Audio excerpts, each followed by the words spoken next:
భక్తుల మధ్యలో సాయంత్రంలో సంధ్యావందన సమయంలో సంధ్యాకాలంలో, ఎందుకంటే ముఖ్యంగా సంధ్యా సమయంలో మన చౌదరి గారు అనుష్ఠానమంతా చేస్తూ అలాంటి భక్తి ఆచారాలన్నీ కూడా పాటిస్తారు.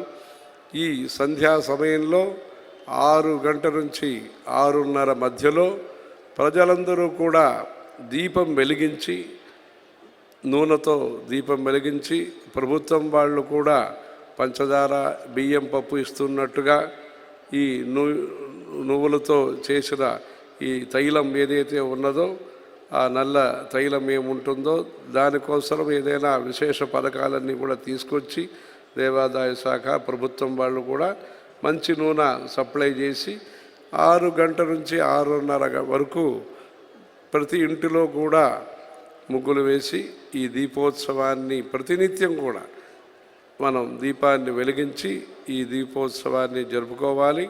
మన దేశంలో శాంతి, భద్రత, సుఖం అన్ని కలగటానికి, ఆర్థిక వికాసము, ఆతంక నిరాశము, దీనికోసము మన దేశం పూర్తిగా, భారతదేశం పూర్తిగా నిర్భయంగా ఉండటానికి, ఎవరికి భయం కలిగించాలో వారికి కూడా భయం కలిగిస్తూ ఎవరందరికీ కూడా అభయం కలిగించాలో ఈ అభయంతో మన దేశం భద్రంగా ఉండటానికి ఈ దీపోత్సవం అనేది ప్రజల మధ్యలో చైతన్యము, స్ఫూర్తి, ప్రేరణ, భక్తి, శ్రద్ధ, కారుణ్యం ఇలాంటి మంచి ఆత్మగుణాల్ని పెంపొందించి ఈ భాగ్యనగరంలో జరిగే ఈ కార్తీక మాస కోటి దీప మహోత్సవం భక్తి టీవీ తరఫున చేస్తున్న ఈ మంచి కార్యక్రమం నమూనా దేవాలయం అని పుష్కర సమయంలో ఉంటాయి.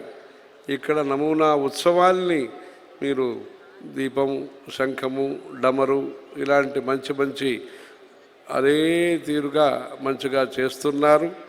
మన దేశం యొక్క వికాసానికి విజ్ఞానం అవసరం, ఆర్థిక స్తోమత అవసరము, దాంతోపాటు కుటుంబ వ్యవస్థ, గుడి, గ్రామం ఈ 3 కూడా మంచిగా ఉండాలి.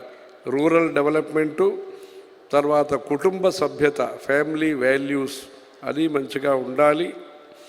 భక్తి అనేది ఉండాలి. దానికోసము గ్రామము, గుడి, కుటుంబం అని 3 విషయంలో కూడా ప్రజలు కానీ, ప్రభుత్వాలు కానీ, ధార్మికమైన సంస్థలు కానీ మంచి మంచి పని చేయాలి. ఈ భక్తి టీవీ ద్వారా అయోధ్య కార్యక్రమం కానీ ఇంకా దేశంలో జరిగే మంచి